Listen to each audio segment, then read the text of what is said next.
Okay, cool. Hello, everybody. Welcome to Help I've Died and Been Reincarnated as a Podcaster, or the Isekai Book Club. I am Real Sylvia the Bear, and with me are three wonderful people. Carnival. Hello, Carnival. Hello. Tia. Hello, Tia. Ohio gozaimasu. Um, It actually, means actually, hello. actually, it's konbanwa because it's evening, but okay. It's Gosh. still afternoon here. It's konnichiwa. But you said konbanwa. Gosh, now we have to do a do-over of everything. Torpid, hello. Hi, you fucking nerds. Says the person co-hosting an Isekai podcast. I know what I fucking said. Like knows like, dude. Anyway, um, today, this morning, we are covering the Vision of Escaflowne, which I spent the past decade just calling it the Vision of Escaflowne. I didn't know you pronounced the E, or I figured you didn't pronounce it in English, but it is a It's right there in the song, dude. Yeah, but I figured like, oh, they're just that's Latin or something. That's why they're pronouncing the E. Like I don't know. I was a dumb kid. Um, My favorite Latin term, Escaflowne. exactly. Um, so before we deep dive into this, I do want to say that we will be going heavily into spoiler territory. So fair warning to you all. But other than that, sit back and enjoy the show. So, what is the Vision of Escaflowne? The Vision of Escaflowne is a shoujo isekai released in April 1996, and ran until September 1996, directed by Kazuki Akane, who also worked on Noain, which is another weird anime with weird time travel, fate implications. Fucking quantum physics for dummies is my favorite name for it. Exactly. Um, and there were a bunch of other related works to the Vision of Escaflowne. There were several mangas. There was a movie. There was a light The novel. movie's really good. Yeah, a lot of these works don't actually have anything to do with the main story. Like they were either made in parallel or ahead of time, or as a weird abridged version or reinterpretation. So, for the purposes of this podcast, we can just watch the main show and not worry about associated media. Um, but also the way this entire thing was made, from what I've gathered, is that they wanted to make um, like a medieval mecha anime type of deal, or just like mecha for girls. So that's why they had this idea brewing for a while before they actually went into production with it. So, what Look, if is Megas XLR taught us anything, chicks dig giant robots. I mean, this show Yes. teaches that as well. I mean, the main love interests are all in mechs. Um, anyway, the premise is Hitomi is a high schooler who loves running and has a knack for tarot reading.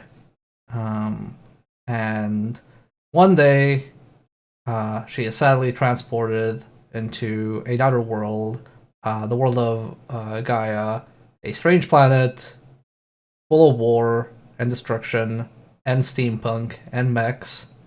And in the sky, you can see the moon and the earth, which they call the Mystic Moon. Um, and that's kind of like the premise she's trying to get back.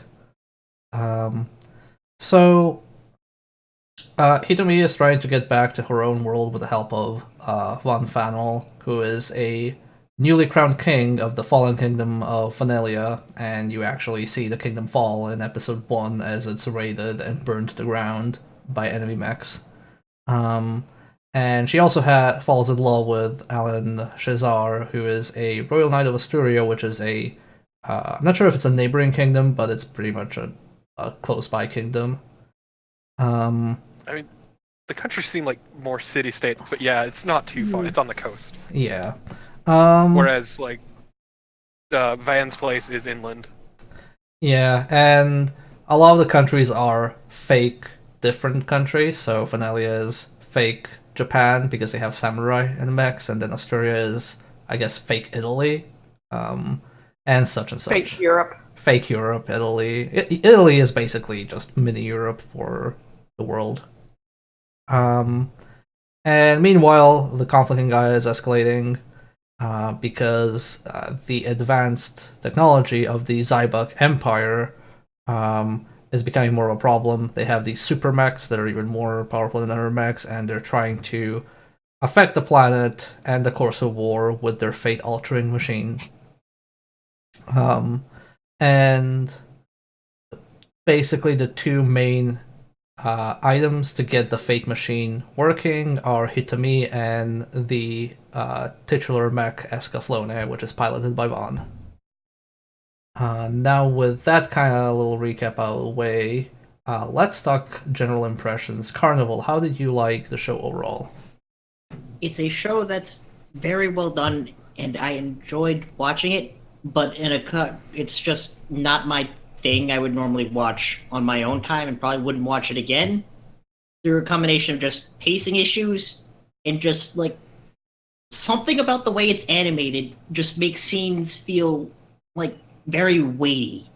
Like it works well for like the emotional high points and the fights, but just interstitials makes them feel very long and drags down the show's pacing for me.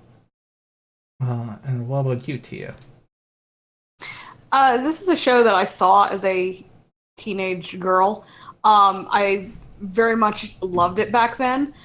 Coming back to it as a 30-something non-binary, it's not the same kind of it's very good. It's very aggressively shoujo. This is the kind of show that if you like shoujo, you'll like this. If you don't like shoujo, you'll probably not get much out of it. The animation style for the show is really fantastic, as shoujo tends to be. It's a very distinct style.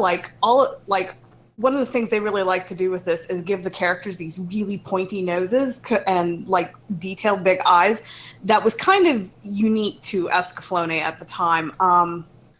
Like a lot of shoujo, especially the older shoujo, tends to be more visually stylistic and differentiating itself. That a lot of the modern stuff, it kind of tends to look alike, which there's nothing wrong with that. It's just that Escaflowne is very distinct compared to like Sword Art Online.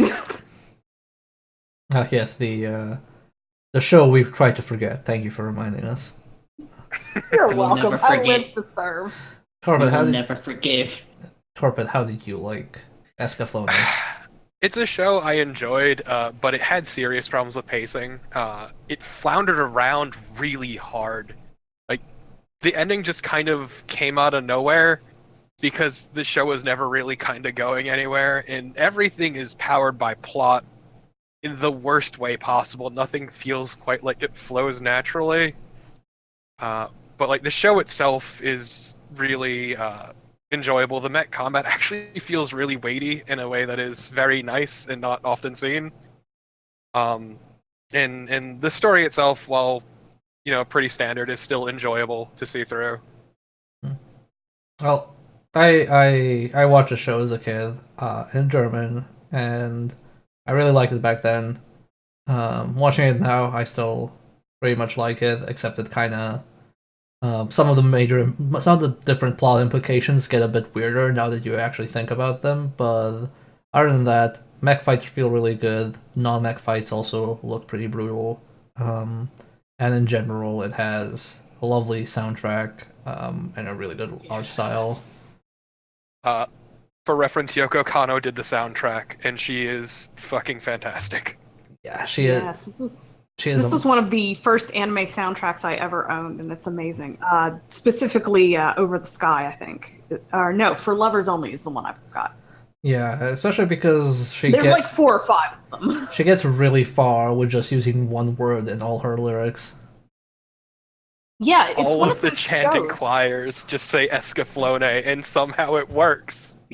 Yeah, it's one of those shows that actually uses lyrics in its background music, and it actually works really well. Like there's like 5 or 6 songs in here that all have lyrics, either the chanting or like a couple of the insert songs.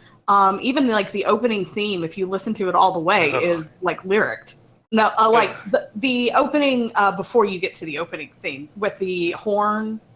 Yeah, because the actual opening theme for the show kind of sucks. The Yeah. ending's really good though, but Yeah, I like it. the opening is very poppy and kind of It's stands very out. shoujo, yes. Yeah, that's a Dance of Curse is a fucking amazing song. exactly. Yes. Um, so let's talk a bit about the plot and the setting. So, how do y'all feel about the general setting design, particularly stuff like the mechs, the way the kingdoms are set up, and just in general the variety of fantasy races? Let's start with you, Tia. How did this basic world building feel to you? In terms of a lot of the world building, it doesn't really do anything that's real out of the box. Like, I mean, like you pointed out, Fenelia is basically fantasy Japan, and Asteria is basically fantasy Europe.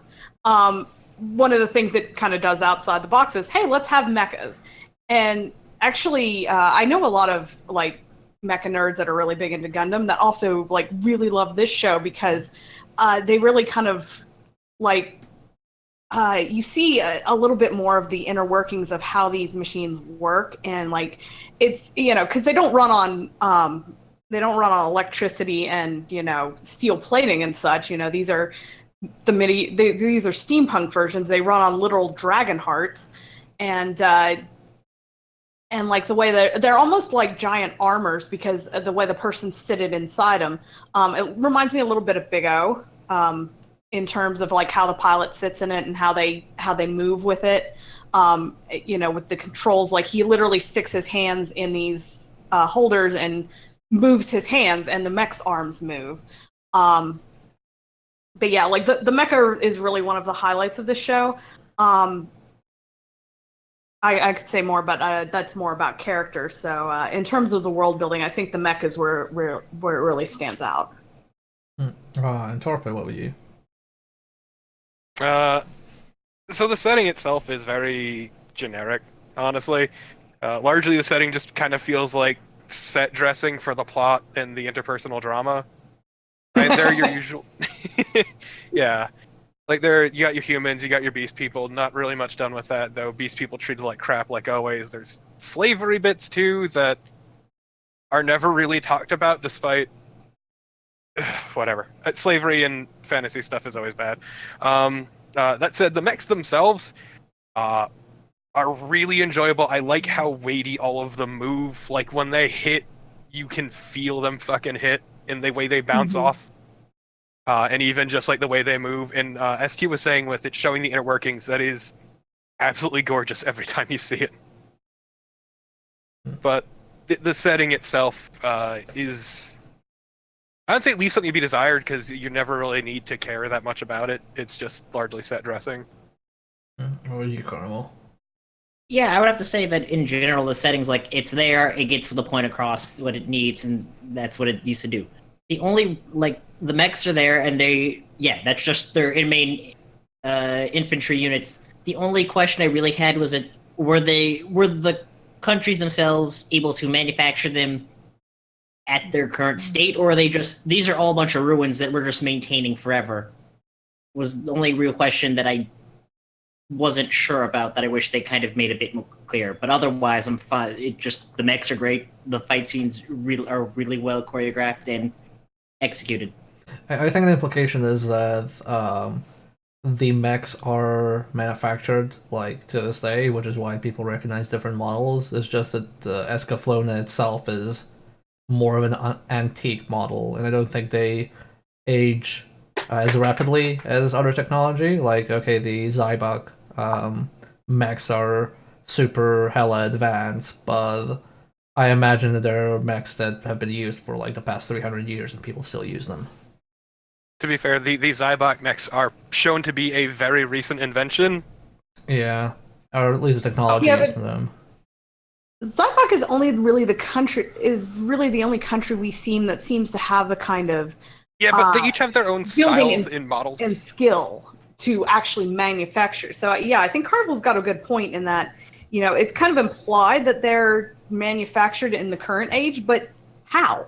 Like, where are all the factories? Where are they? The only thing we see is a mine for their energy source. Well- I almost feel like it's just not shown, but like based on like that gladiator scene where Vaughn has to fight off a bunch of people in the Colosseum, like everybody had their own mech, and those mechs had very different fighting styles. I feel they just manufacture them like they do weapons and armor. Is just a more laborious process. Well, yeah, it's basically they have their own lines, various lines. Like the Escaflowne is known to be from the Hispano line, things like that. Each country has their own designs. At one point, where when they introduce one character on his merchant fleet, they show a bunch of like new test models of various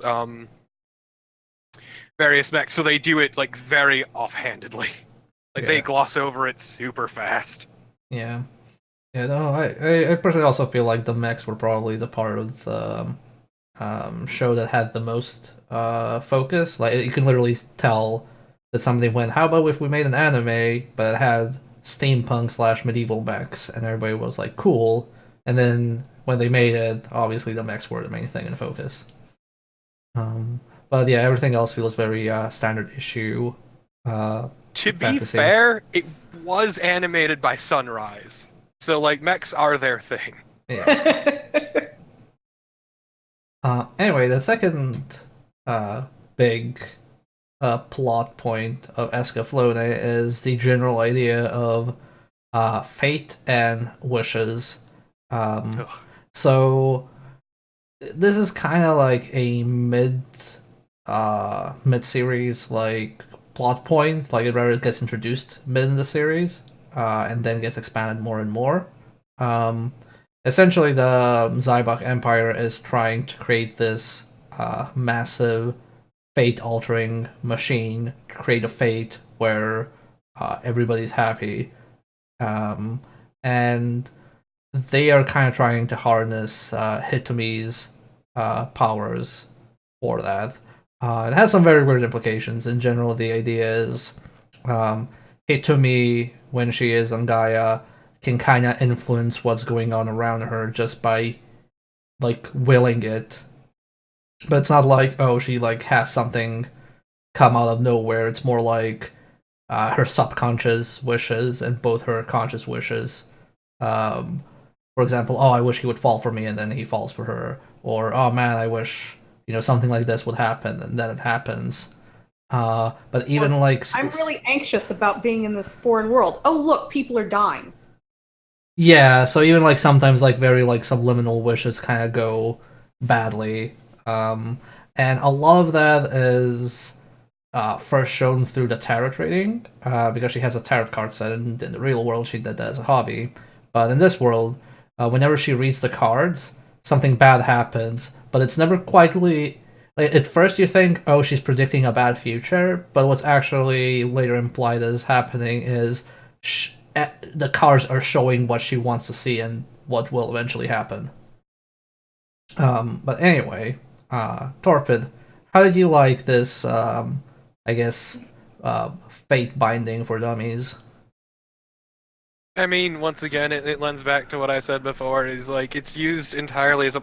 Everything in this show is fueled by plot, and fate manipulation is largely the excuse for that. But it doesn't feel particularly good to me.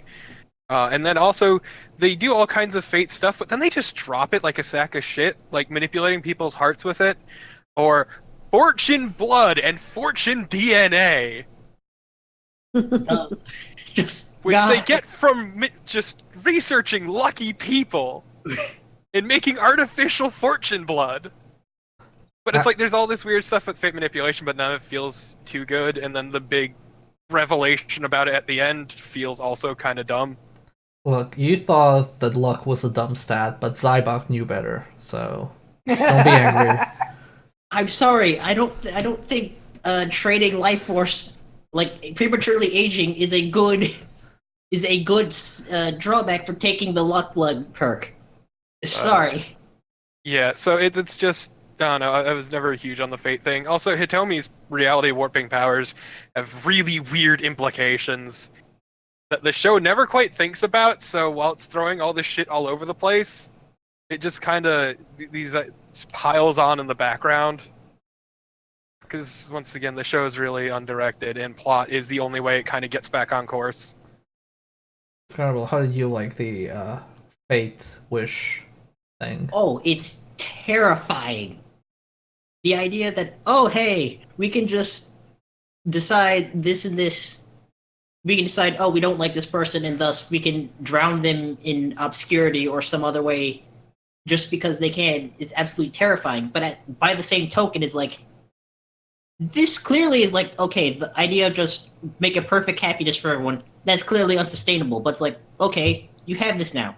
You should be using this to prevent the worst famines, or the worst droughts, or some plagues. Not for every little instance, but instead it's like, this is clearly the worst problem one of the worst problems we can have. If we can avoid this, we should be completely avoiding this. And that's why I hate the idea of like, oh, this science is complete, should be locked away forever. It's like, no!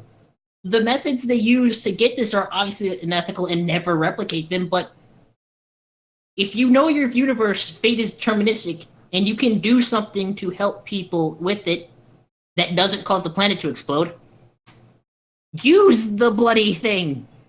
Well, I feel we'll probably get more into that when we discuss the head of the Zybok Empire, because that's a whole different package.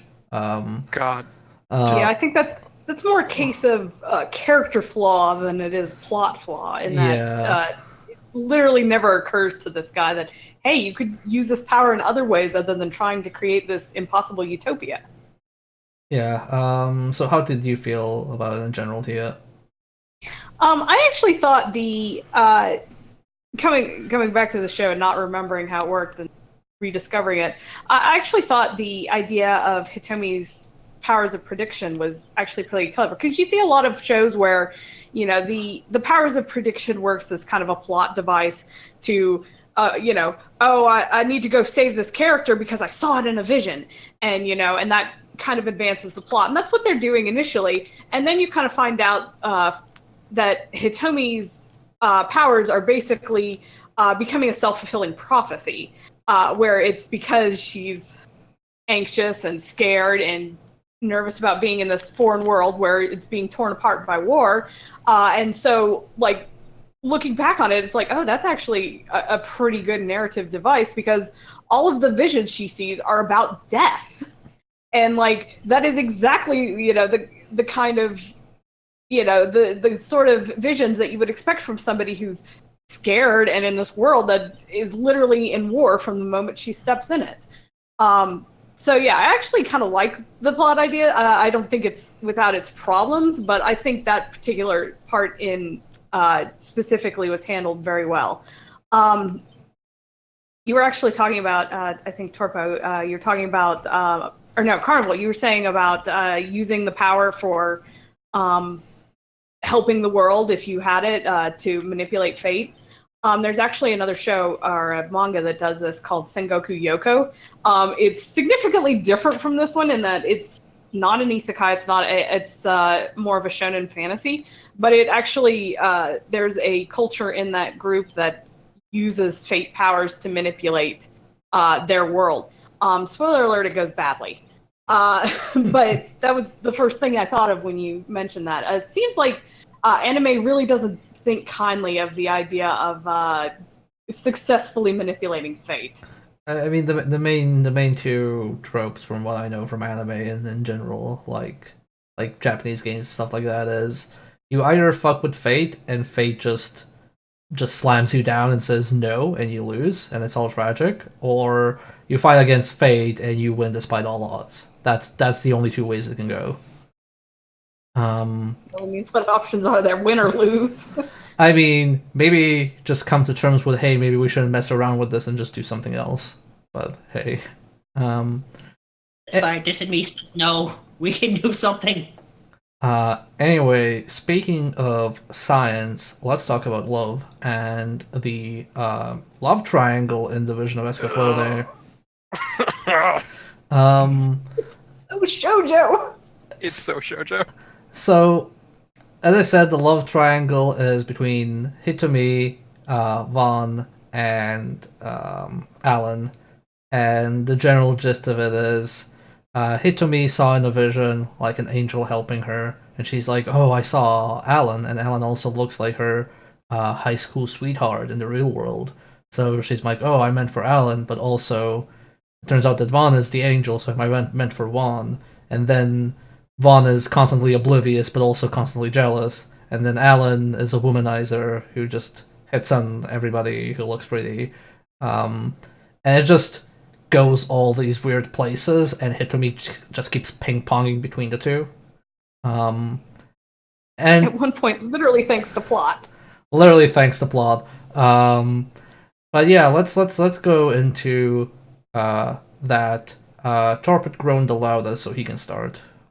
I mean, well, to start with, at its core, it is like your most standard fucking shoujo bullshit. It's bland, generic girl has these two attractive guys fall for her. They fight over her, but they both treat her like shit. And that's largely what happens in the plot.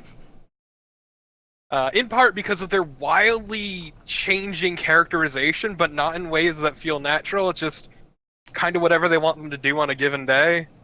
Which again, I Mhm. think is like tying back into they are acting as she wants them to act. Like there is one point where I think she whines how Vaughn only sees her as like a radar for Escaflowne to identify invisible enemies, and she gets sick of it. And then literally the next day, Vaughn is like, "No, you're right. I'm gonna stop asking you. You were completely correct." To be fair, that is supposed to be character growth, but then he goes back to it anyway. And they have this argument again. And it's great. But it's I don't know. I don't think it's particularly well executed. And I feel like Alan, past his initial introduction, exists solely for this really ham-fisted romance. Don't be like that. He has his own character arc that we follow, which is really weird. Slowly becoming a piece of shit. I think he was always a piece of shit. You just find He out was more always about a piece of shit. But yeah, it's very hard for me also to comment about the entire love triangle thing because, as you say, they act as the plot dictates, and then the plot goes, "Oh, but that's fine because fate bullshit." Because Hitomi is affecting how they act, and then you're kind of like, "Well, is this bad characterization, or are you using fate as an excuse to just have them do whatever the fuck they want?" Um, but Why not both? why not both? Carnival, how did you like it? I was already just like, okay, come on, just like, okay, going through the motions, and then the whole like, wait, Zybok can weaponize love triangles, and is doing this deliberately to stop them from being fit. Wait, no, Hitomi's manipulating the entire thing. Do any of these people have any actual agency in this? Are they nothing but strings? Puppets being drawn along on strings. This is Like this is why it's like so horrifying to me. It's like especially because they don't know any of this. They don't know how much of it is just being dragged along by the literal red string of fate.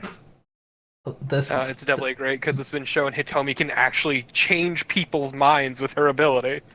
Yeah, it's really great. It's why it's really hard to write anything about fate or time travel because you just get this weird contradictory mess. What was your take, Tia? I actually kind of thought I laughed at the part about where they literally weaponized the love triangle. For those who haven't seen it, basically Zybok uses their fate-altering machine to make Alan kind of fall for Hitomi and return her feelings. I actually thought using a love triangle literally for plot was kind of hilarious and great. Yeah, this show is very shoujo. If you've seen Momo or Peach Girl, which is a very shoujo series, but in modern times in high school, Van is basically Riley, and Alan is the other guy whose name I can't remember. In that, the main character has a crush on the cute but nice guy. Kind of fights back and forth with the more firebrand guy, but ends up falling for the firebrand guy because they actually get along pretty well. So it's a very standard characterization of it. I didn't mind the pairing. I know a lot of people back in the days that would ship one or both, depending on their mood. I feel like the show, especially if you watch the ending credits, really kind of is pulling for Van from the start.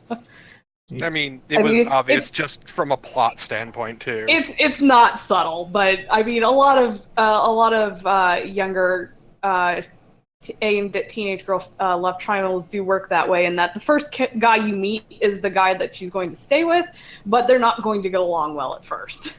Yeah. Well, I mean, go ahead. I was gonna say, well, so that's my other problem too. Is like the relationship between her and Alan is very like forced.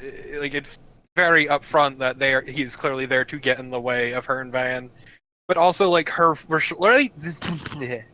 relationship with Van never really feels like it forms naturally.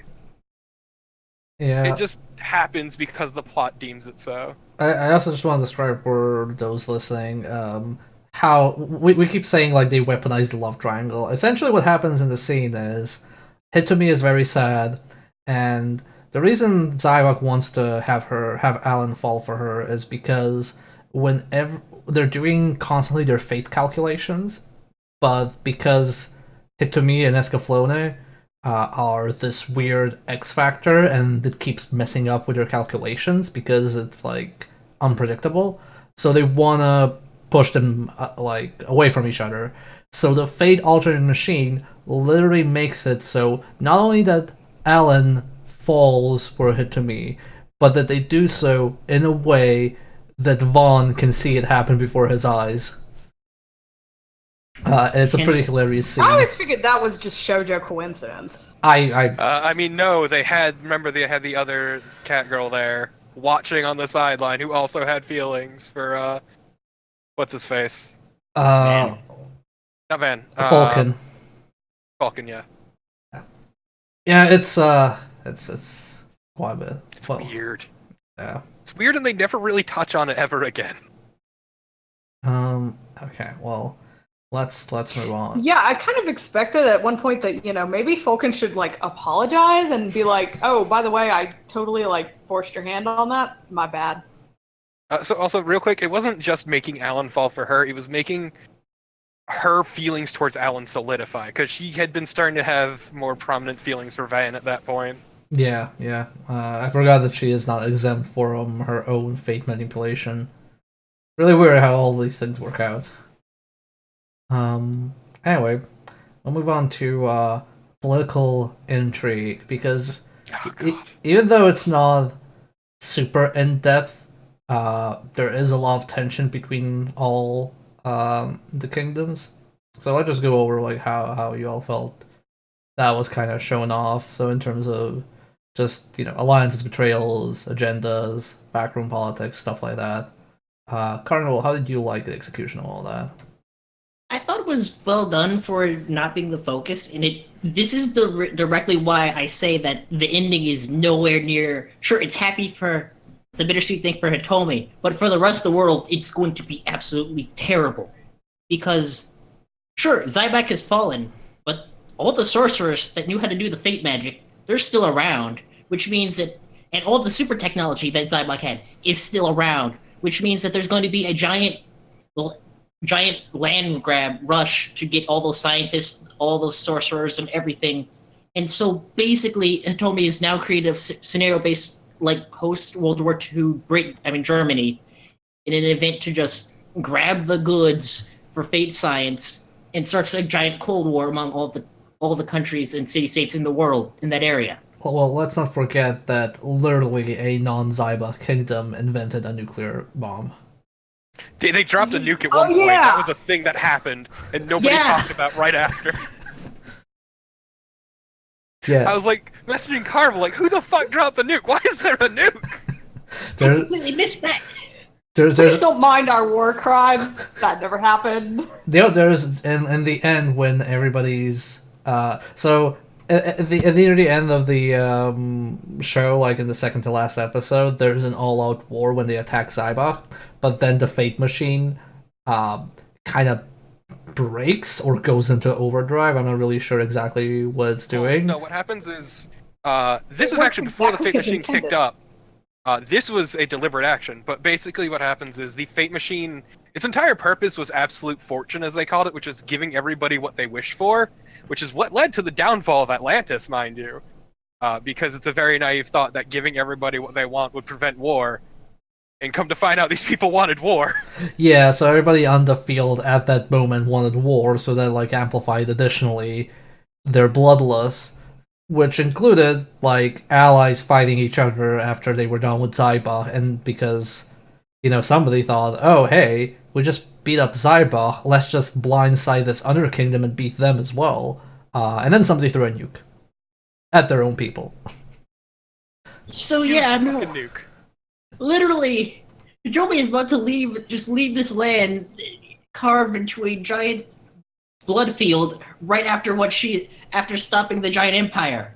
This is not a happy ending for the rest of the people in Gaia.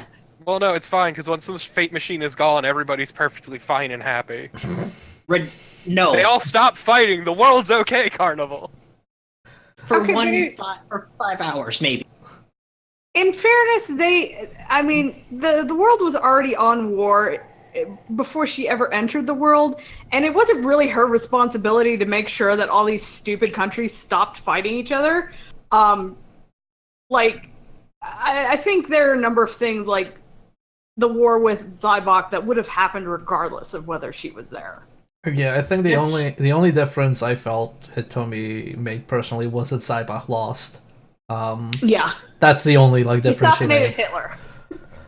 Fair. Like, my biggest problem with it is just now the Fate Science are now going to get Operation Paperclip all across the rest of the world, probably. I mean, For those who don't know what Operation Paperclip is, it was when the US hired a shitload of Nazi scientists after World War II. yeah. I mean, to be fair, they already started doing that because Fulkin defected and joined them, and he knew Fate Science, so he was already helping them in a way. Like near the very end. Yeah, Tia, how did you like it? How did I like which? The Intrigue? The Politics. politics. They're not. Again, it's very bog standard fantasy kind of stuff. Again, because it's the political intrigue really isn't the focus of the show. It's love triangles and giant mechs. So I don't think they really went into any.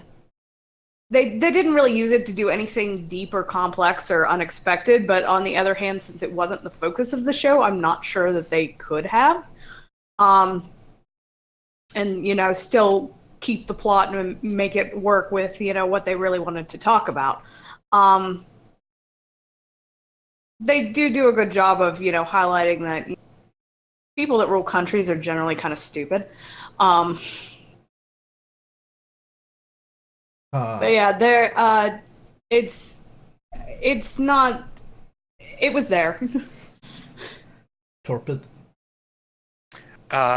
So a lot of big points have been covered, but it falls into like largely the usual trap of all the pretty people who are politicians are in fact correct or good people. To start off with, it's a big one.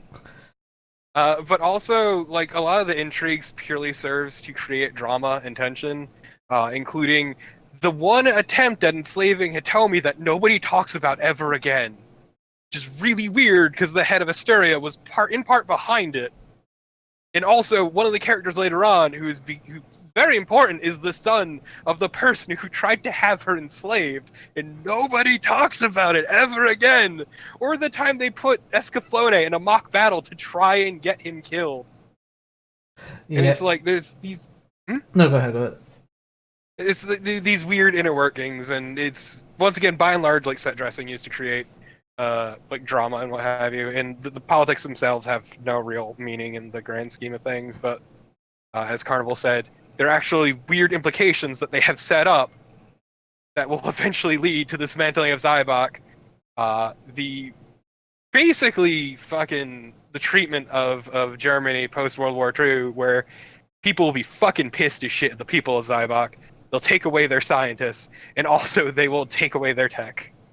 And it's, Yeah, I feel like for most part, yeah, it was like super basic fantasy politics, but I think the main point of it felt to be like character development, so to speak, because Alan's defining like trait is like, oh, he's a knight of Astoria, like he's an honorable knight, but then when his country does shit, it's more, oh, how does this character react to their country being bad, or Malerna, when she defects, even though she is actual nobility, how does she react? So I think it was more just in the context of character development more than anything. Or like also for Alan, forbidden love, Yeah. like the whole child thing. Yeah. Oh man, we'll go into that. That's like, there's so much. There's so much to unpack. Before we go into characters, one little point I wanted to maybe talk about was, oh, by the way, yeah, I just took a screenshot of the nuke. I know we already talked about the mech fights and how weighty they are, but in general, this show to me felt a bit more brutal than I'm used to in shoujos. Like, I'm usually used to very toned down violence, and here it's just, oh, like the mechs are hitting themselves, so there's no blood.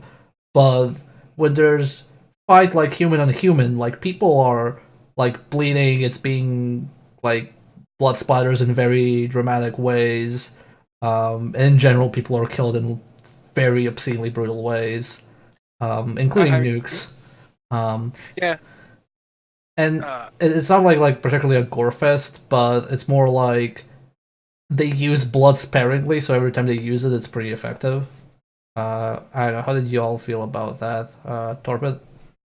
Yeah. So, it was definitely like pretty brutal because it's not just that it was mechs hitting each other. It's like on the regular they would fucking like it would show them just wrecking the person inside, like straight up fucking murking their ass.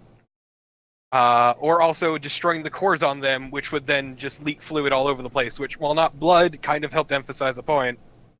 And then there was one scene where Van went apeshit, and that, like, very clearly tried to hammer home what he was doing was horrible and monstrous. Okay. And it did it really well. Yes, when he sees all the people he killed. Yeah, which they never talk about ever again. Again, like, there's weird stuff like that they never address after it happens. Tia? This is actually not too far out from 90s shoujo anime. Ayashi no Seres is a thing. But there's actually it doesn't really surprise me because there were a number of things that are in shoujo that are pretty dark that, like, I think people that aren't super familiar with shoujo think it's, all happy and fluffy and sparkly. No, like Rose of Versailles is about the French Revolution. Sailor Moon, they all die at the end of the first season. Spoiler alert. They get brought back to life, it's fine. Fushigi Yugi, lots of people die in that one too, and that's actually a plot point because you need your warriors to stay alive. Okay, but let's talk about who Tedda turned into a car. That's not violent, though, that's just cool. It was cool. But, yeah, it's, like, from the perspective of other things that came out in the 90s, nothing is really surprising, and, like, that it's kind of, it's perhaps a little more over the edge in that, like, a lot of them don't necessarily show a lot of the blood, but, like, the tone of this is actually pretty consistent with 90s shoujo fantasy. Like, Magic Knight Rare, second season, gets about this dark. And that also has giant robots. Carnival. Yeah, like Tio was saying, is like the level of brutality was not what I was on it. I was like, oh yeah, this is what I was expecting going in, because it's just, alright, we've long established the horrors of war. Even though I feel like, yes, the sorrow scene where all the people that died come back was very effective. I feel like the show ends up mixing metaphors on how it's trying to say the use of violence. I specifically think of, like, oh, Van enjoying killing people that it came off to me like very strangely because I feel like they did the similar kind of themes better with the whole with when Van meets Vulcan and the ruins of Fanilia and the dropping of the sword for the dragons, because I feel like that says better that he was never really shown to be enjoying it, more of just like he was turning into the whole when all you have is a hammer, every problem becomes a nail. And I feel like the dropping your sword around the dragons resolved that kind of character plot point more effectively than saying he's grown to love the violence. Yeah, also real quick, Carnival. It doesn't help that like all his life people have been hammering in, hey, you gotta be violent and aggressive, despite always being soft-hearted, and they never really touch on that either. Like he'd been programmed from a young age to basically be that way. They kind of talk about it in the way of, oh, he's very gentle-hearted, so it's really difficult for him to be violent and strike with the sword, like he wants to kill his opponent, but they still make him do it because he's the king. He's going to be the king. They have to, they have to have a king that can wield the sword, because otherwise he's not going to be able to kill the dragon to be able to power Escaflowne. Yeah. Also, now I just want to watch Sailor Moon because I believe they all die in almost every season, because I'm pretty sure there are several seasons where everybody dies and comes back to life. Yeah, I believe there's multiple seasons in which they all die. Yeah. Some die right at the start of the season and then come back at the end. It's really weird. That's stars. Anyway, now we're gonna talk about the characters. And unlike Sword Art Online, a lot of people here get a lot of screen time, so we will probably be skipping a few of the more inconsequential characters. So, to start things off, let's talk about Hitomi. Tia, you can take the mic. I think she's she's supposed to be a very typical high school girl. I find that her characterization is, kind of in line with what I would expect from a typical high school girl. I appreciated that, they actually gave her hobbies, like her running and her tarot, and, actually made those work for the benefit of the plot, but also, it's shown that it's a thing that she enjoys. Like in the very first episode, she tells her crush, who is moving away, if I get under 13 seconds on the 100-meter dash, I want you to give me my first kiss. And I thought that was a rather effective way of using her hobby, or incorporating her hobbies, because I feel like a lot of, especially like, to go back to a show that we didn't like, the main character of Sword Art Online has nothing to his personality, but he has no hobbies. He has nothing other than playing MMOs. Tia, please, he's a gamer. Which, in fairness, is probably not too far off from real life. But, yeah, so I appreciated that. She doesn't... there's nothing that really makes her stand out, because she's not super proactive consciously in the plot. Like, a lot of her most proactive moments are things that are going to get walked back, like, I'm tired of doing readings, don't use me as a plot device. But then she ends up doing readings and being used as a plot device. And again, I think that goes back to the point where, as everybody's mentioned earlier, this is really a show about plot, and characters kind of come second, which is not a great way to do your shows narratively. But so it makes it, she's not as bad as she could be, but she's not anything really special either. Carnival, do you agree she's not as good as she could be? Again, it's the protagonist that exists for the rest of the story to happen. There are worse characters. There are better ones. I was kind of just like, all right, your viewpoint into this world. Here we go. Though I always appreciate whenever she's running, they make sure to animate her running in like actual runner's form. Yes. Yeah, that's a really good detail. Really good touch. But you don't like the girl run? No, I mean like it also it's like actual like sprinting form. So Like she runs as like a in proper person who should be running for sports. I know, I'm just saying, you don't like the typical girl run? No, no, I it's bad. want the Naruto run in every anime torpid. Gosh. Damn straight the Ninja Trundle. Anything else you want to add, Cardinal? Nah, not really. That's basically what He already said the majority of what I would have said. Torpid. It's me, the one who's slightly more angry. She's milquetoast as fuck. She is your standard shoujo protagonist in all the worst ways. Yes, she has hobbies, but they mean little else outside of that. And her actual personality is kind of just not even there. She doesn't have one. Hey, I will have you know, her proper run form was a thing that helped her make that impossible jump from the ship where she could get to Vaughn and warn him from getting killed. So it's not Is that just the a only hobby. time it was plot relevant? I'm pretty sure I mean, she does running. She runs a fair bit. She runs quite a Yeah, lot. but I'm saying, like, She runs quite a lot in the show, and it helps make a point that she made it there in time because she can run properly.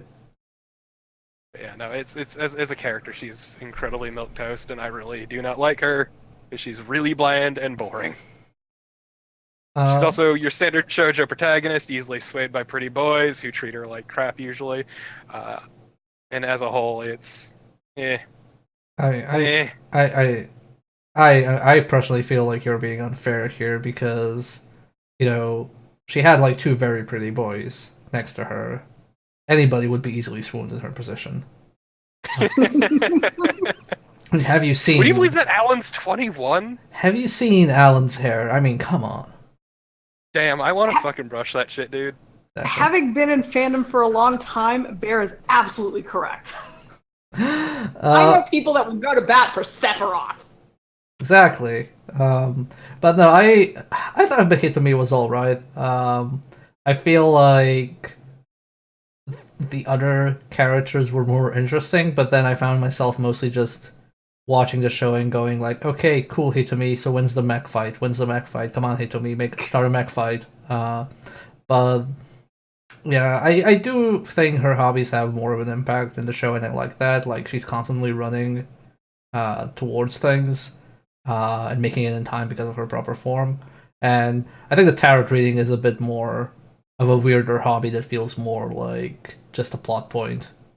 She's a plot device on legs. It's Yeah. literally what she is. Yeah. But yeah, I kind of share most of like Tia's sentiment.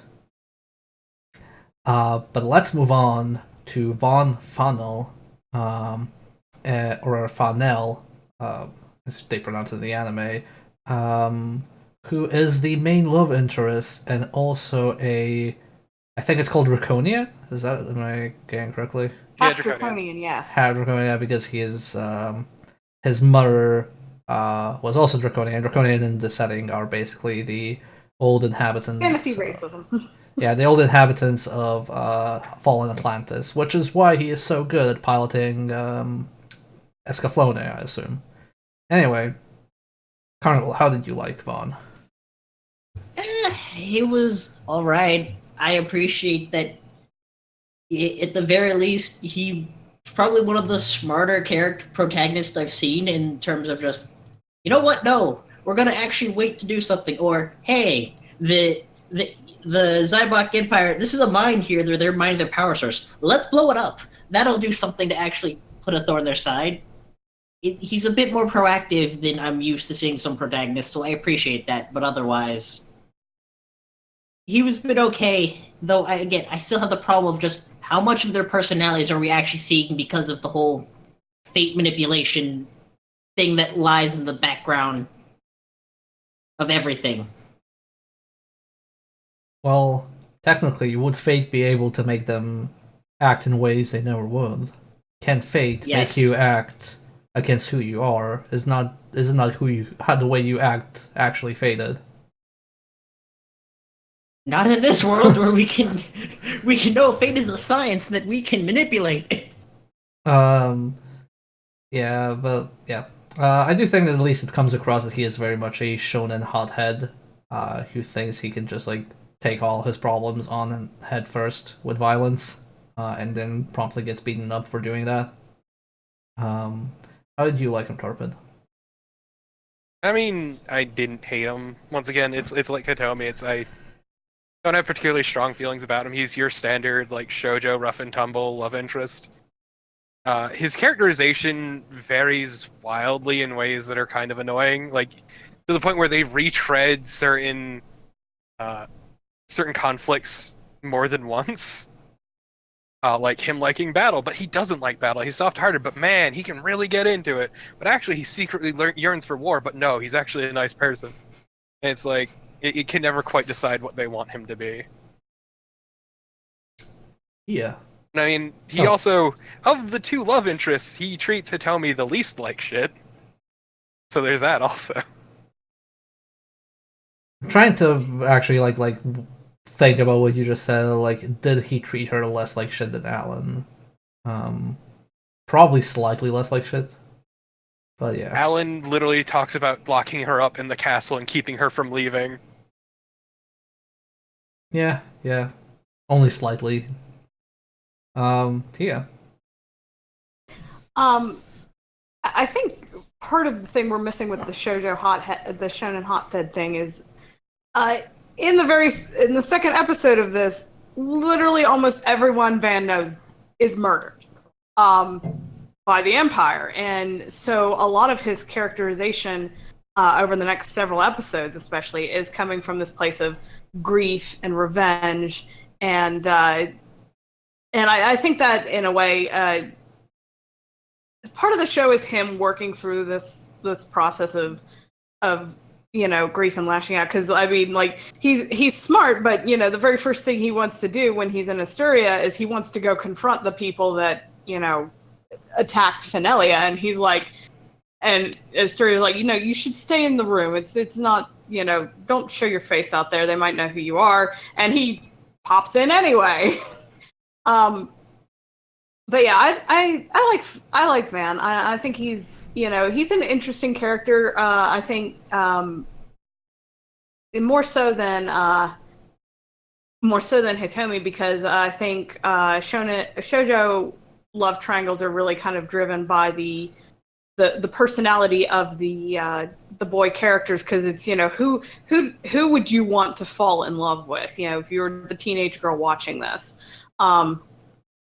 So yeah, I actually I liked him pretty well. I like a good bit of his characterization. I didn't find it quite as inconsistent as I think some other people did here. I think the whole thing where he starts to enjoy war is more of a more of a function of him lashing out against people who he thinks deserve it, as sort of not quite revenge, but more of a punishment than it is, kind of reveling in the straight up reveling in the joy of battle and being bathed in the blood of his enemies. It's more like, I'll destroy you because you're evil people kind of thing. Well, no, like the thing I was referring to about the oh, he likes war and he wants to fight is something they mentioned actually at the end in the fight between him and Alan, saying that they both wanted to be going at it and fight each other. Like, yeah, but I think that's less that he enjoys battle and more that he's being matched against someone. It's sort of one of those complex, it's one of those man things where the guys who end up really respecting each other also want to beat the crap. Please.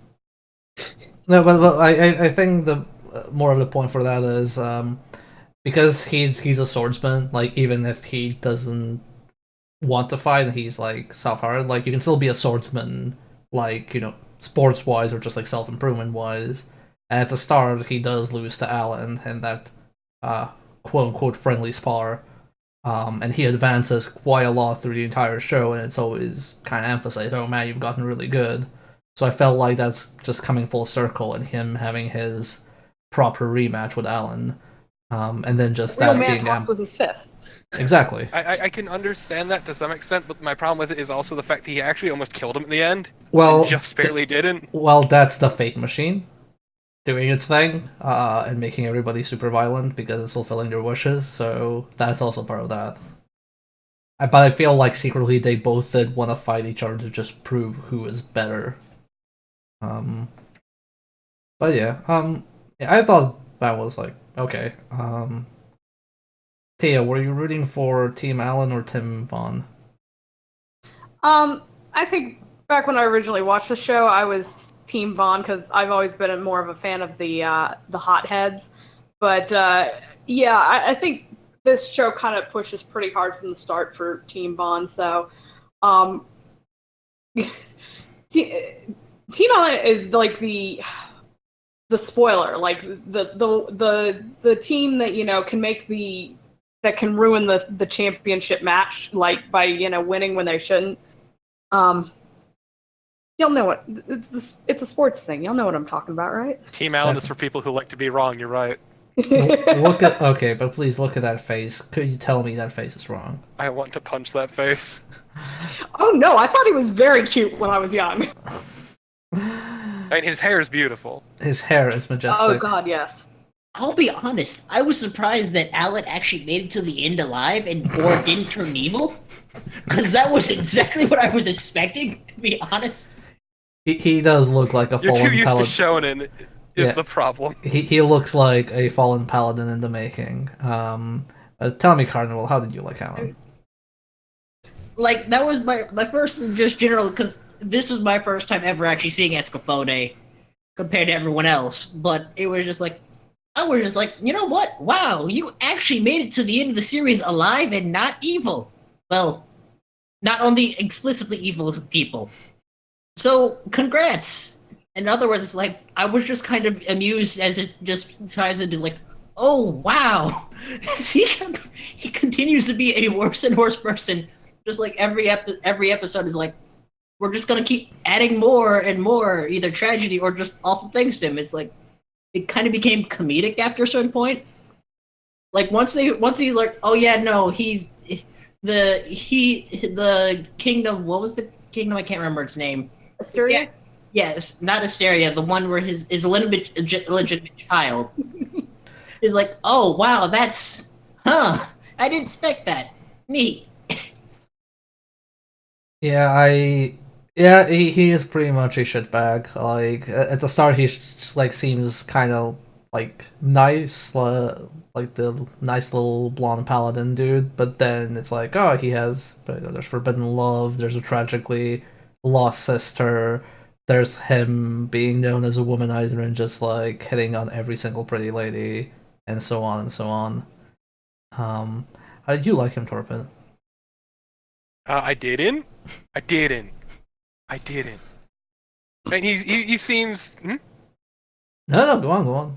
He starts off seeming like your standard like knight in shining armor, that sort of thing. Obviously, he ends up being a womanizer. All of a sudden, he also is a deadbeat dad. Let's see. Also, he's really shitty and possessive as the show goes further on. And it's just these things keep piling on because it very much felt like he was becoming this shittier and shittier person so that Hitomi could be pushed towards Van. Because like he was really nice-ish at the beginning, then he just becomes an asshole. Yeah, when he officially hooks up with me, he's a massive tool. Come to find out, he's an abuser. Who could have seen that coming? But yeah, no, Alan is a kind of just a shitty person. Just all around shitty. Also has a thing for women who are married or in relationships. Tia. Wow, y'all are rough on Alan. Because he's a piece of shit. I didn't hate him nearly as much as you guys did. Because I kind of feel like I don't really feel like he was that much of a womanizer because he wasn't like I didn't feel like he was kind of the classic womanizer where they talk pretty to all the ladies. Like if you've seen a more recent show, Jeha from Yona of the Dawn is always talking nice to the pretty ladies. Just as an example, he treats them nicely, but I kind of feel like the show kind of implied that his heart was always with the the older sister of Malerna, who, yes, he had an affair with, but they were interested in each other before she was married. It was consensual, and when she had the baby, he, for the sake of the kingdom, for the sake of that kingdom, said, it'll be a secret, and because a secret is.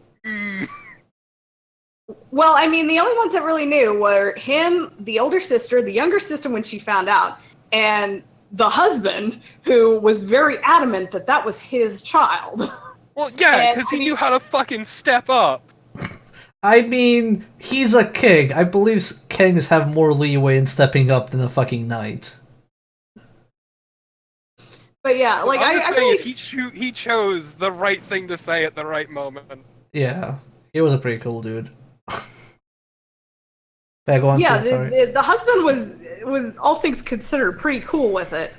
But yeah, I kind of think the show at least tried to frame it more as, not that he'll sleep with everyone, because he really kind of rebuffs Malerna a lot, and is nice to her, is polite to her, but doesn't return her feelings until like really if until at all after she's married.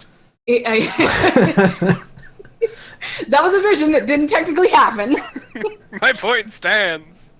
But I think and his whole thing with continuing to rebuff her is that he doesn't want to treat her like the older sister, where she's going to get married to somebody who's royalty, and he doesn't want to ruin her life, and he doesn't want her to return to have feelings for him. So yeah, I think definitely he makes some poor choices, like the whole thing with I want to lock Hitomi in the castle. That's not good, but I don't think he was like straight up shitbag.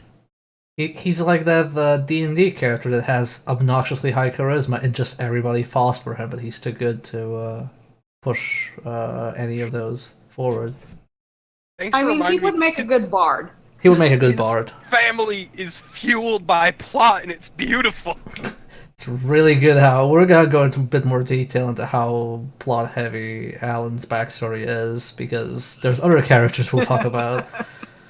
There's some ridiculous plot going on. Yeah. Anyway, I'm kind of like joking a bit when I say that like he is like a massive shitbag. I do think that he made a lot of poor choices, and like some of the choices were very unsavory.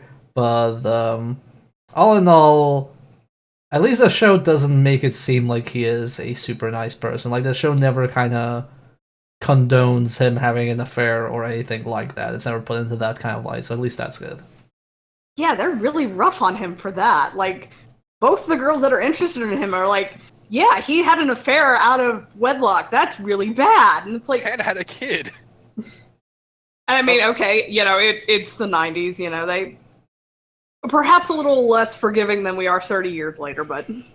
I do genuinely appreciate how, for everyone, it's somehow this revelation that Prince Sheed is actually his son, when it is like painfully obvious, to the point where his mom was literally talking non-stop about Alan to this kid who is definitely looking like Alan. Okay, I'm gonna do you one better, and Hitomi did a tarot reading, which let her figure out that he was Alan's son, and then later when the revelation is there, she still acts surprised. Yeah, like fucking 6 or 7 episodes later, yeah. It's like, but you saw this, why are you surprised now? Yeah, let's talk about Vaughn's brother, Falcon, and for the purposes of this, you can also talk about the 2 cat girls that follow him around. Who wants to start? Tia. Oh. He's kind of the anti-hero in that, in another setting, if he'd been not following, the leader of the Zybok Empire, he probably would have been the hero, because he's the guy that, the 2 cat girls and the doppelganger that that follow him all do so because they're very loyal to him, because he basically saved them and says, I want to give you a better world where you don't have to suffer like this. And they're like, hell yeah, I'm on board. And they all literally die for him. And and it isn't really until the last of them, the two cat girls, die for him that he's like, maybe I've made some mistakes in my approach here. And he sort of figures out a little earlier than the leader of the Zybok Empire, that maybe waging world war isn't going to make everyone happy. Maybe the ends don't justify the means. Weird, I know.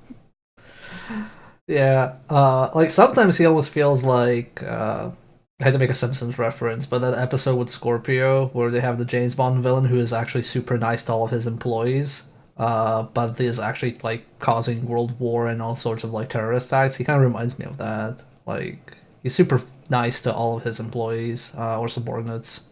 He's just trying to kill a lot of other people. Anything else you want to add, Tia? No, I'm good. I mean, like I said, he would have been the hero in another show if he hadn't made the colossally stupid mistake to follow. And I mean, it's sort of, you can't even really call it colossally stupid because when Emperor Dornkirk initially saves him, he's bleeding out because he's lost an arm fighting this dragon, because fighting this dragon is stupid. And Dornkirk goes, hey, what about a world where everybody's happy? And Fulkin's like, yeah, that sounds great. That sounds a hell of a lot better than what I'm doing here. But then he turns around and destroys his own kingdom. So Yeah, mistakes were made. Yeah, I feel like that was kind of the moment where it's like, like you're a nice guy, but why would you kill everybody who ever looked up to you? But okay. So Carnival, you wanted to also go next? Michelle and Webb thing of just, are we the baddies? Because that's how I really feel. Dead cat girls. Exactly. Because it's like, that's how it feels with him. It's just like, you clearly have the right idea in terms of goals here, but you need some bit more self-introspection here. And it's just like, I feel like it'd be more, feels like Vulcan does more to develop the plot than really any of the other main characters do. I feel like it makes me feel like he's a better main character than any of the other ones are. Would you also say that you feel like the fake bullshit manipulation affects him the least? Yes. Because No, that's not true. No, the Emperor is affected the least. He's the second least. Yeah, but I don't think like there's ever anything that like actually looks like it affects how Vulcan is behaving. Like it always feels like his actions are fully his own. Yeah. Yeah, but the ending of his ending is pretty much straight up fate. Oh yeah. I mean, that's basically fate spitting in his eye. Yes. Fate Also, got mad. Out of character, but I'll mention that later. You can mention that now. Go on, Torpid. Oh, it's my time. I guess Carnival's done. So I like Vulcan, honestly. He's an interesting character. Not executed as well as he could have been, but I do think he's pretty interesting. He's definitely got his moments, like, where he's not quite sure over and over. Also really confused why his brother won't follow him. Definitely cares about Van, which is something, I guess. I'm sorry, but sorry, you just mentioned like he's not sure why Vaughn doesn't want to follow him. I'm kind of like might have something to do with you burning out the entire kingdom. Yeah, weird that, right? Something we didn't mention. He has a sweet fucking arm. Oh yeah, he has a robot arm. Because the Dragon ate his real arm. Yeah. Oh, the way it's drawn is so fucking rad. He also has black wings, unlike the white angel wings. Oh, that's because he was prematurely aged by the fortune blood. But yeah, no, so like one of the things I didn't mention is that like his entire backstory is that he was originally supposed to be a crown prince to his country, which is the same one as Van's. But when he had to do the dragon killing trial, he panicked because the dragon itself had let down its guard, thinking he was about to kill it. And when he didn't try to kill it, the dragon tore off his arm and then left. But so he fled because he actually was much more soft-hearted and too soft-hearted for that. But then also the "you're a good person" argument doesn't really hold water when you've killed thousands of people. So Well, okay. he is directly responsible for it. Let's be fair here. He couldn't kill the dragon on his own because he's too soft-hearted, but he's not too soft-hearted to give the order to kill 100,000 dragons. For example. Yeah. Yep. And once again murdering an entire country. Which still surprised me that they broke out stealth mechs at the very fucking beginning. That one threw me off my game. Yeah, that seems like something that would come like the second or third invasion, not just we're gonna open up and. I think that's probably because it was new tech, and I think if they didn't have stealth tech, they could have traced back to Zybok was the idea. Well, they would trace back to Zybok, but I don't think they would win in a straight fight with the like mechs in Vanalia, because they were like better swordsmen. It's just they didn't know how to fight against invisible opponents, and they lost. Yep. I think that's supposed to be their gimmick. Like the entire thing is that they're invisible; you can't see them. Well, no, they stated like not just so they would win, but also specifically so that other countries couldn't trace their actions back to them. Yeah. What were we gonna say, Tia?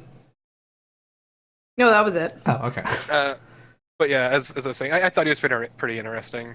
I'd say he was the most in control of his actions, but also done whatever. Dunkirk was pulling his own bullshit behind the scenes, and then there's Fortune Blood, and the cat girls were interesting. That whole thing at play, and once again, the sort of rift that was caused between them when they were trying to manipulate that love triangle, because there was actually sort of love triangle there that Falcon is on record as have not reciprocated. Like they said, the one who was with him said that when she was with him, she felt nothing but coldness, which makes sense because he's basically a father to them, so it make it weird. Yeah. Well, but also his death, the fate thing that we mentioned, felt really out of character for him to be that rabidly violent. Yeah, but yeah, I'd say like you're probably right on the mark with that part being fate actually forcing him to die like that. So that was probably the only time he was manipulated. Or then again, we can just use that excuse whenever somebody acts out of character. Oh, I guess that was fate. Yeah, that's why fate stuff is bad. Well, also this comes almost on the heels of he lost the two cat girls who. That was kind of the thing that broke him and sent him away from Zybok into fighting against Zybok. And I think when he was in that fight with Dornkirk, he had a lot of there was a lot of stuff about I think he was coming from a place of revenge, of feeling manipulated. I thought his characterization made sense with what I would expect somebody in that position to be feeling. Yeah. I'm not saying that they necessarily showed all of that, but it made sense for me. I mean, yeah, I just feel like he was much more level-headed throughout the entire show, so it felt a bit more jarring, whereas Vaughn, like, ping-ponged back and forth a lot, so it wasn't jarring whenever he was suddenly violent. He is level-headed, and that level-headed got him everybody he knows that he loved, except for his younger brother, killed. Yep, no, I can get behind that. Anyway, I'm gonna take volunteers. Who wants to actually talk about Dylan Dow first? I can go ahead. Yeah. Guess. Okay. He's actually my least favorite character. Not because he's evil, but because I feel like he's the most inconsistent and poorly explained character of the series. They don't really do much with Landau's actual character other than, yay, fire, let's burn everybody, the killing enemies is fun, and also this place of it seems wildly out of character with this, where's everybody gone, I'm so lonely, where I need somebody with me characterization that they kind of slid into later in the series, and that's pretty much the only two character traits he has. I kind of get why that is due to the plot, but I don't think it was well done. Do we want to talk about why the Landau is the way he is? Yep, go. Okay. The Landau is basically almost sort of like an artificial person in that he is a young girl who is also Alan's long-lost sister, who is manipulated by the fate machines, turned into a completely physically different person, and has this warp and is for some reason put in charge of the stealth mecha that are sent to destroy Fenelia and other places and, you know, terrorize the country and whatnot. And also he's the main one targeting Escaflowne. Yeah, we get almost nothing on the long lost sister side of this, so I can't really speak as to her personality because we don't really get there. I don't think that his personality and her personality are supposed. Like, I feel like the show really wanted them to be two separate people, but so in that context, him feeling her loneliness doesn't make sense. So yeah, I just feel like he was a very poorly, inconsistently explained character, and narratively, it just doesn't work. Torpet? Yeah, so, like, as a villain, at least initially, it was a fun character to hate, but then they just kind of got drawn out a bit too much, and they just kept surviving and coming back. And as they kind of lost it, it got less and less interesting, because once, like, as Tia mentioned, like, it was weird that they suddenly cared about their subordinates despite, like, the first episode them treating them like shit. So my personal takeaway on that was that they treated their subordinates like shit, but they still, like, didn't want them to, you know, get killed or die or whatever. Only I can abuse them. Yeah, essentially. Yeah, like, they were just a fun villain to hate, but they were around too long. And also the whole actually being some mutation of Alan's sister felt really, really fucking forced. Like, holy shit, did it feel forced? Yeah, it's very weird that that's the only time they bring up, like, fate magic being used in actual, like, living person experimentation, and, like, the only example in the show of it. So yeah, it's really weird. Carnival. Sorry. That's sorry, Tia. You want to say go something? ahead.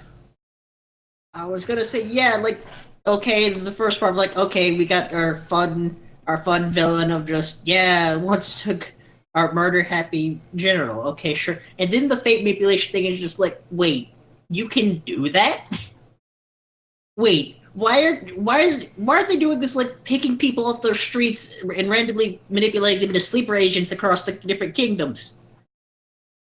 Like, if you can do that, why even bother? Just have you take some of your own soldiers, fate manipulate them so that they are in other kingdoms as, like, these people of important power, and you got sleeper agents everywhere. Well, to be fair, Dylan Dow didn't look like the most successful experiment. Also, True. doppelgangers were a group of people that existed, Exactly. so that argument is also largely pointless. Yeah, Fair. And they were, like, actually more reliable in that regard. But even then, this feels like dealing out was like some sorcerer's pet project that just somehow was given a military position. I think that's exactly what it was. Mm-hmm. Because I don't think Like, any... see, guys, we can change a person's fate. And past. By Yeah, making that's them their into a completely different person. Yeah, changing their fate. That's literally what they said they did. Yeah. But then this has the implications of it's not retroactive then because it works because clearly Alan still remembered his sister. And then no, you know what? No, I'm not gonna go there because that's gonna start going into a wormhole of things. I mean, I enjoy the fact that when they switch personalities, there are physical changes that happen. Like, you see them happen, and it's weird. It is extremely weird. Yeah, I think like my initial impression with the character was, wow, this is like a super scary, difficult rival. Like the Joker of the show, and then eventually they just turn into the Team Rocket of the show. Um, so yeah, I didn't like the character too much. It also doesn't help that it's really hard to write good, oh no, so random evil characters. Anyway, let's move on to Emperor Dornkirk, aka Sir Isaac Newton. I never made that connection. I feel so ashamed. Yeah, a traveler from another world, obsessed with gravity, named Isaac. And there's even at the start of the show, the lesson Hitomi kind of spaces out on talks about like Newton's theory of gravity. So it's, I think, literally the first scene spoils it or hints at it rather. Um, but yeah, Torfit, you can start with this one. How did you like our Lord and Savior Sir Isaac Newton in Fantasyland? I mean, he was kind of just there. I mean, not gay enough to be my Isaac Newton, thank you. But also, he fucking was. But also, he was kind of just there. He was your bog standard evil emperor, trying to see through his big scheme to the end. But as an actual character, he had very little presence. Very little presence, and also he literally feels like, if they had revealed him at the very end of the show as the big baddie and you never saw him beforehand, it would still feel the same almost to me. Because like he just there. Tia. Um, he's better than the last antagonist we looked at, in that he actually has a reason for what he's doing that isn't completely shit. He's just kind of stupid about it, and that he decides oh, the way to make the world, like, he starts off good because when he is initially dumped in Gaia, he's dumped in this country that is like poor as shit. Everyone's starving. Everybody's miserable, and he's like, hey, I'm from a more advanced Earth culture. I'll teach these people how to do agriculture. I'll teach them how to make machines, and we'll improve their lives. And that was actually, that was a good thing for him to do. But then he got kind of obsessed with this whole idea of fate, and and part of it, is purely implied just to be academic curiosity, which Personal gravity. yeah, like he wants to learn how to control fate because it's there. But he was too much, in a way. He was too much of an idealist in that he didn't really think through. Oh well, the ends justify the means. Not when you're doing a world, buddy. He was very naive, and it shows, especially at the end. Like, wait, what? People want war? What? Why would these people want to fight when they can have anything they want? Why humans bad? Yeah. Because you've literally set them up for war, you dumbass. It's great too, because like the idea behind his obsession with fate came out from the idea of what he described as like personal gravity, the thing that brings people together, but also makes them war. And he's like, if I could change this fate. It's dumb. Yeah. And he also sitting always in that super big steam chair. That chair was cool as hell. Cardinal, did you like Newton? I honestly is like he had no presence, but I just enjoyed it. It's like, okay, sure, Sir Isaac Newton's the big bad here. All right, I'm okay with this. Okay, go. Though I did appreciate when the first time Ed told me and Bad meeting me, and she's like, "Oh no," crying about Gaia being his wars. Like, excuse me, you're from the same place I am. Don't you even dare try and say that Earth is all that peaceful. Because I just enjoyed that because he's like, yeah, Isaac, oh boy, a couple things happened since you've been on Earth. Oh boy, you don't know how true that is. Yeah. Also, I want to add, like, back way, way, way back when I watched the show, because I didn't watch all the episodes. I missed the part where this was like Sir Isaac Newton. So when Hitomi has that one scene where she finds on the marketplace a CD-ROM, or somebody like lost, and they're selling his jewelry, and it was like the implication, oh, there's somebody else here from Earth. I first thought that was from like the big baddie, like that was the implication. But since that's Newton and he's from way back before then, I guess the implication was that there's more actual people from Earth ending up on Gaia all the time, or at least like often enough. Yeah, that the was come weird. and go is vaguely implied at a few points, but yeah. Yeah. Which then brings up the question of like, when did Newton get here and how long ago?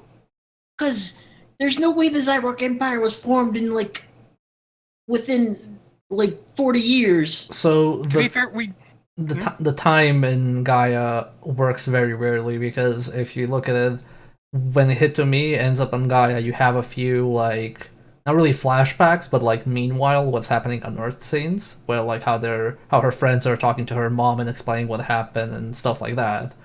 But then when Hitomi goes back in time, back to Earth, she actually goes back in time before it all happened.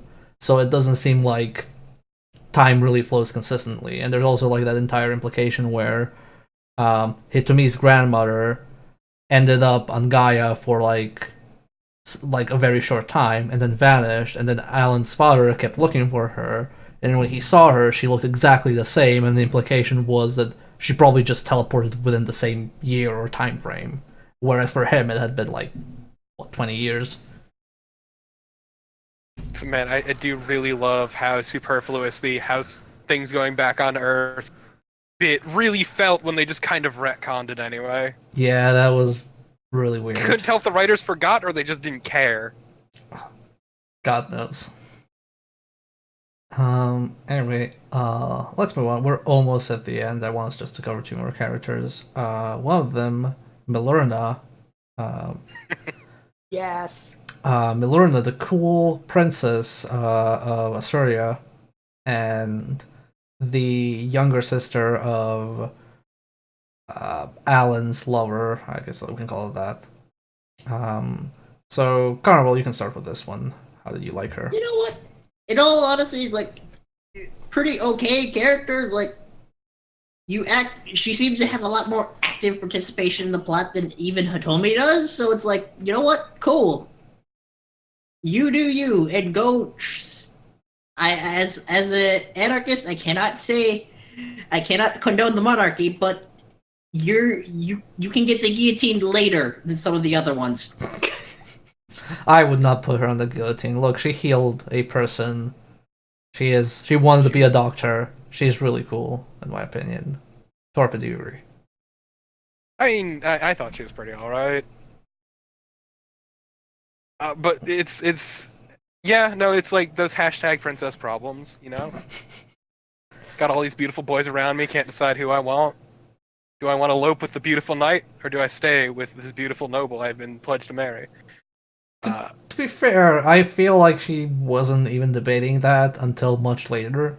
Like initially, she was No, just she all wasn't for. debating it until her hand was forced, and also Alan was just kind of doing whatever and being wishy-washy. And then even more so when Hitomi tried to manually manipulate fate so that she wouldn't end up with him. Remember that? That was weird. That Wasn't okay. Oh god, yeah, now I remember it. Like when she lied about her reading. And She not just lied about it, but tried to force her reading.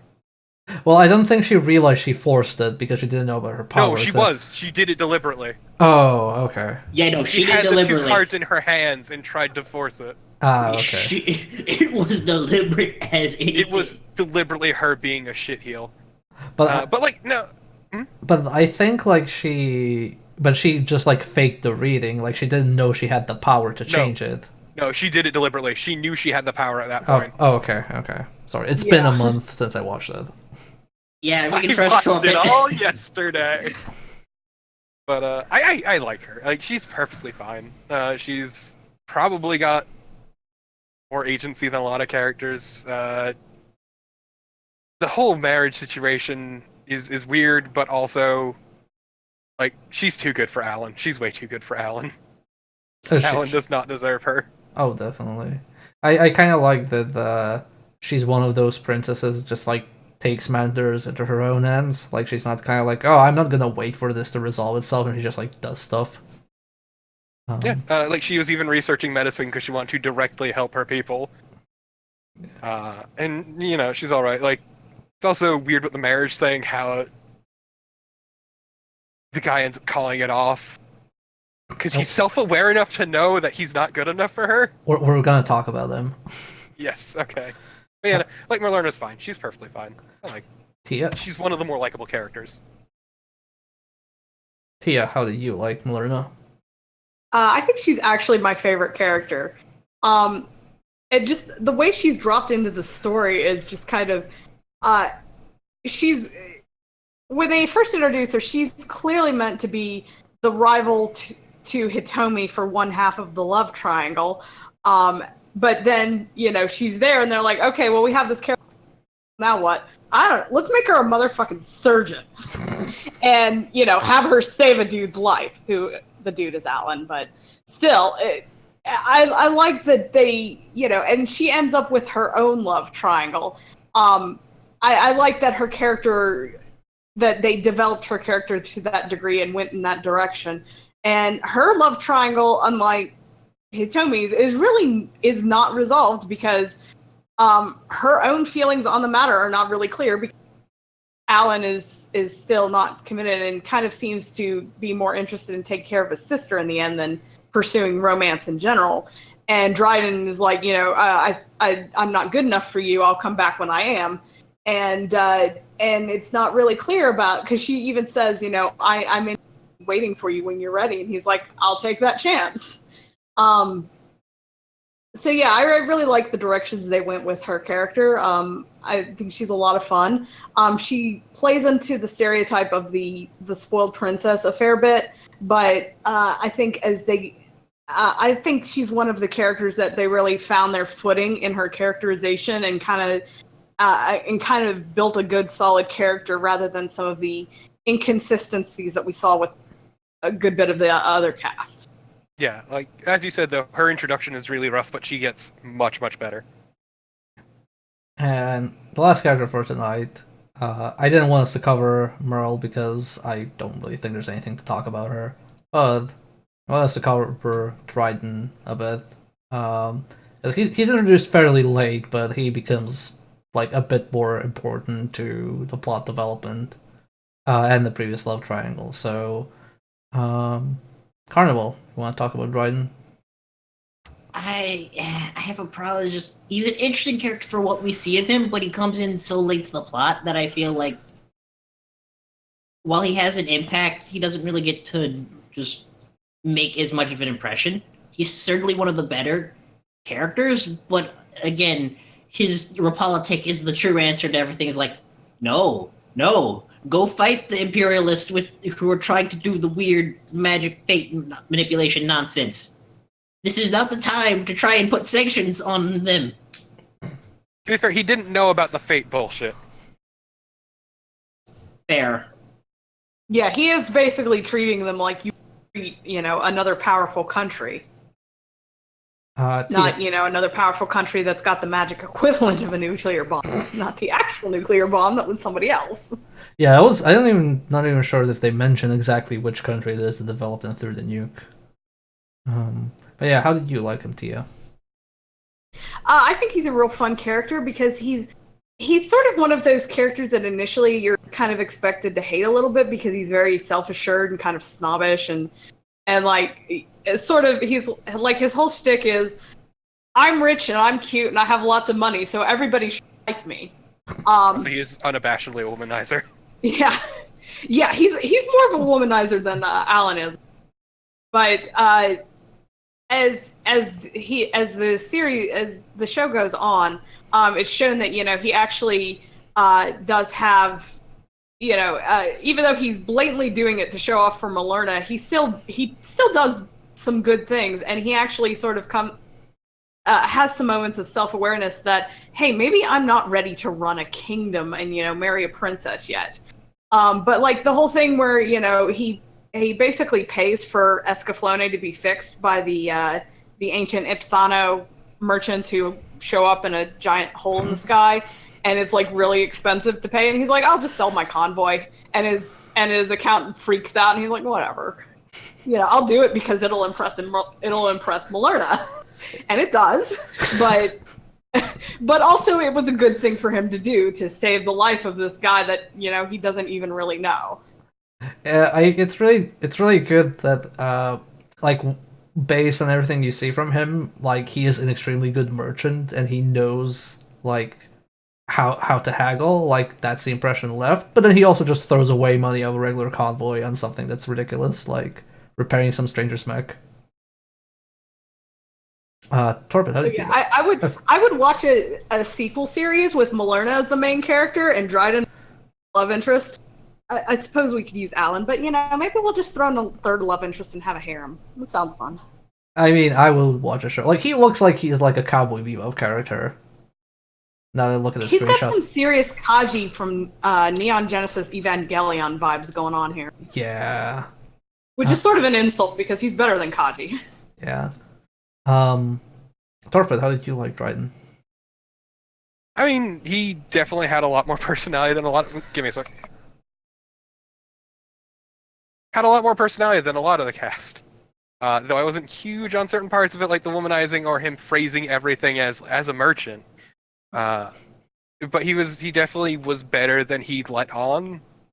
And God, the Ipsano thing is another one of those weird cases of this huge thing happens that nobody talks about ever again.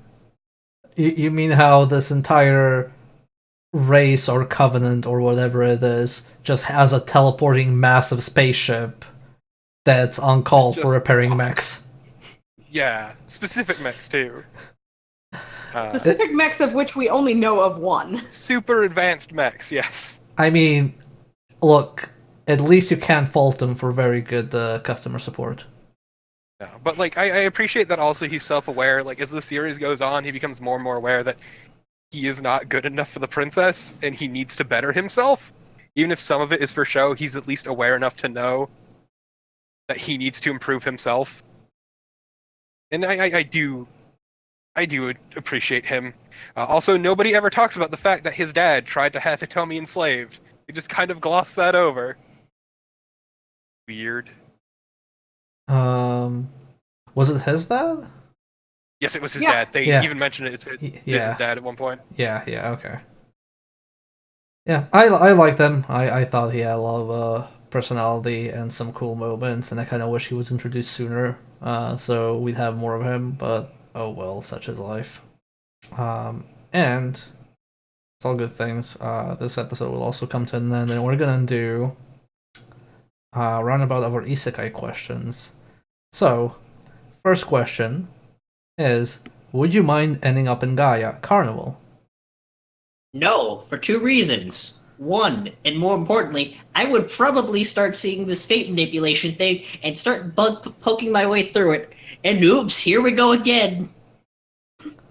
Tia, would you... Oh, sorry. Go on.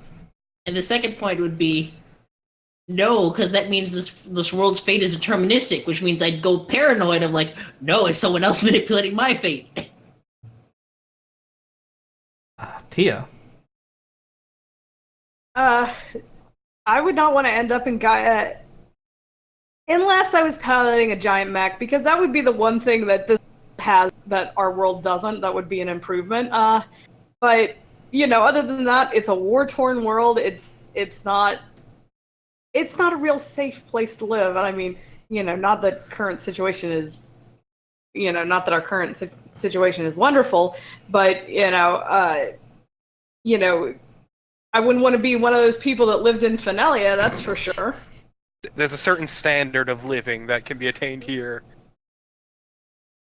Yeah, exactly. You, Torpid, would you like to be in Gaia?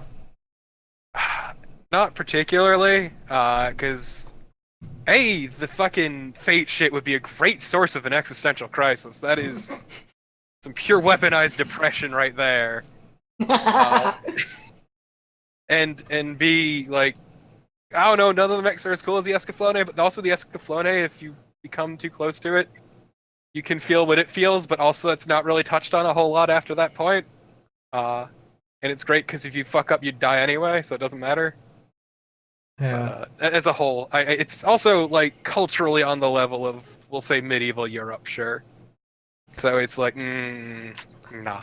Yeah, I like this setting feels pretty much a step down, as mechs aside, from my current situation. So unless I had a cool mech, maybe like Alan's mech or something like that, or a Bruiser mech, that would be nice. Yeah, I'd probably take a pass. So man, it's gotta be hot as fuck in those mechs. Oh, it definitely is.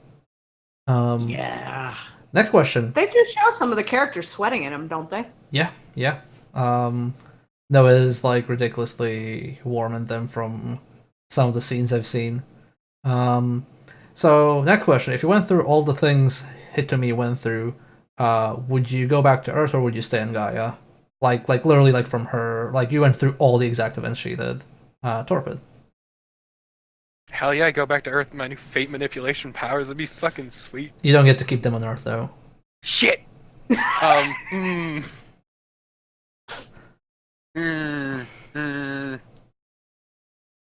This is tough, actually. I mean, I could go get back to Earth and get all that sweet stuff, but also could bone down with Van, and that would be pretty alright, I guess. It's a tough choice. Tia. Honestly, the will they stay or will they go question that comes up in a lot of shoujo isekai is like one of my favorite things to watch them resolve. And a lot of shows, they do tend to stay with the guy. This one doesn't, and I appreciate that. It makes the shipper in me mad, but I think it's more logically consistent with the narrative and her characterization. So if I was Hitomi, I would probably also go back to Earth because, as Carnival pointed out earlier, post-war, post-fate manipulation machine, this world's not going to be pretty. This is not my problem. I'm leaving. Also, no amount of love, teenage love, specifically teenage, like high school love, is worth the loss of those creature comforts of our world. Carnival. I've stated my opinion. Get out, because I don't want to deal with the proliferation of fate magic in this world. It's gonna be a new Cold War. I don't want to. I want no part of this ride. I'm kind of like Torpid. I'm not entirely sure. I'd probably just bail, to be honest. It's not worth it, especially the existential crisis of knowing oh, what I subconsciously want will actually happen. Oh no, I don't want to deal with that. Exactly. Van is cute, but no amount of ass is worth that. Yeah. And the final question for tonight. Did Hitomi end up with a shit deal, or was this entire thing wish fulfillment? Carnival. Well, we clearly see at the end that she can still communicate at the very least, and whether or not the question of her being able to go back or not is still up in the air. But at the very least, yeah, this is a giant wish fulfillment. She got to go and be a critical part of history, meet someone who she can still stay in communication with, and get out without any of the consequences that's going to follow. I will not let that go. She's getting away with the entire world having to do with consequences of nukes and other nonsense now. Tia. Yeah, it's great. Go ahead, Darwin.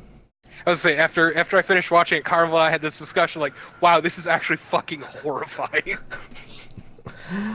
Tia, what are your thoughts? But that's not my problem. It's not my problem your world is decided to make nukes.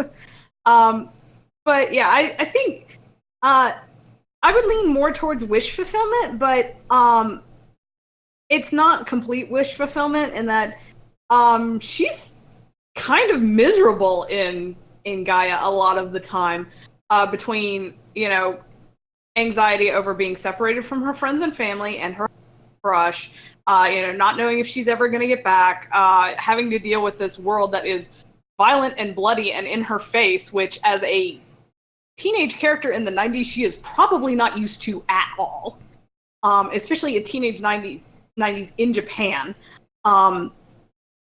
So yeah, she spent a lot of the series like anxious and scared, and so I don't feel like I feel like if it was a character that had been more wanting to get away from Earth, and more at least accustomed to violence, that it would be straight up wish fulfillment. But I think in her case, it's a bit of both. Torpid. So I'm gonna drop a quote on you that is probably the funniest fucking moment for me in the entire show, because it's supposed to be this huge moment of character growth for Hitomi, but what she ends up saying is to Isaac is, "I don't believe in a predetermined fate," said by the only person who can warp reality to suit her whims. And it was like the most complete lack of self-awareness I have ever witnessed from that character. And it is still incredibly beautiful to me.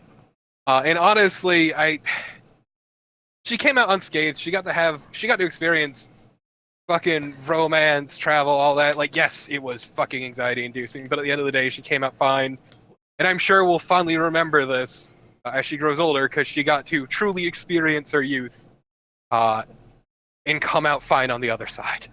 I mean, I don't know how fine she came out. Like, okay, the show shows her as like, yeah, I'm perfectly fine, whatever. Oh no, she is gonna have some shit to talk with a therapist about years from then. I mean, like, there was a one moment where she literally died of shock from a vision, and they had to like bring her back, like resuscitate her. Like, it was ridiculous because, oh no, this vision was so real that I thought I died.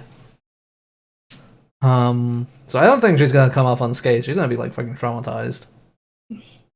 I said that's some shit to unpack with a therapist years from then.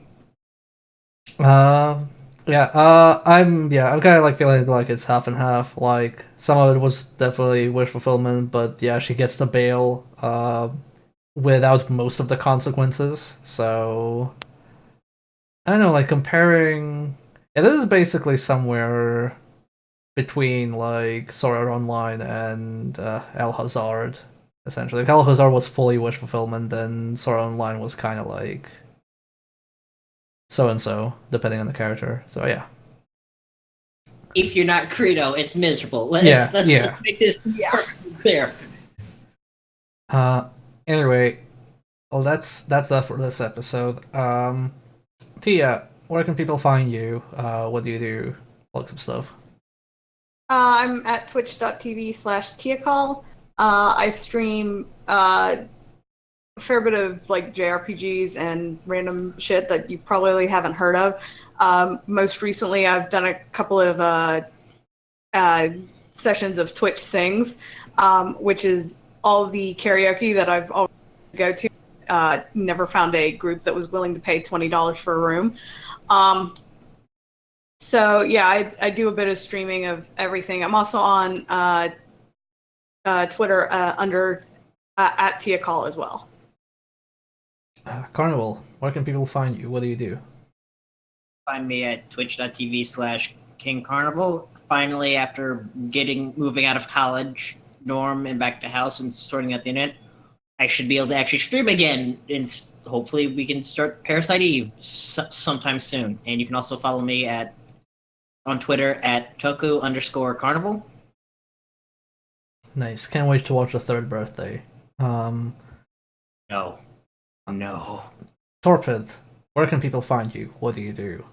What's your favorite color? Twitch.tv. Red. Twitch.tv. Actually, no, it's more like purple now. But twitch.tv/torpidtypist, where I stream a variety of games, tomorrow being Yuppie Psycho, which is still an experience. Also, you can hear me bitch about not being able to sleep on Twitter at torpidtypist. And on that, you can occasionally see me around here, I guess. I guess. And You can find me on this channel you're watching right now, twitch.tv/RealSovietBear, or if you're watching the VOD, you can find me over there. And on twitter.com/mdkii, that's MDK Roman numerals 2. So that's it for this episode of Help I've Died and Been Reincarnated as Podcaster. Thank you folks for watching, and I will see you around. Bye. Don't believe in a predetermined